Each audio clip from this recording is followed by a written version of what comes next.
તો મિત્રો સવારનો ટાઈમ હતો ને આપણે બાબતે શું કેમ જતા રહ્યા હતા. તો મારો છોકરો ત્યાં સાજીદ ને સોહિલ બને કે પપ્પા પતંગ લઈ આપો. તો કીધું ચલો બારે પતંગ લેવા જઈ રહ્યા હતા. બરાબર. તો બારે દુકાને તો એક પતંગ રાખતા નહોતા, એટલે આપણે જવું પડશે એસપી કેટલાની અંદર પતંગ લેવા માટે. તો બહાર નીકળી ગયા હતા અમે. એટલામાં તો ભૂદેવ આપણને મળી ગયા કે સતાભાઈ બ્લોગ સારા બનાવશો. એ પૂરું થઈ ગયું એટલે આપણે જતા રહ્યા હતા મિત્રો દુકાને. તો દુકાને આપણને વસીમભાઈ મળી ગયા હતા. બરાબર. પછી આપણને મળી ગયા અરમાનભાઈ કે સતર કાકા કેમ છે. કીધું ફર્સ્ટ ક્લાસ. તો સર અરમાનભાઈ થોડા શરમાતા હતા. મેં કીધું એમાં શરમ ના હોય યાર, બ્લોગ બનાવો એમાં. એટલે એ હસવા માંડ્યા. બરાબર. આપણો બ્લોગ ચાલુ જ હતો મિત્રો.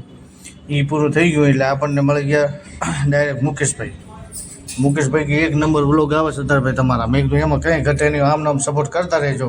સામે જોવો મિત્રો એસપી કેટલી છે, ત્યાં તમને પતંગ ફિરકી બધું મળી જવાનું છે.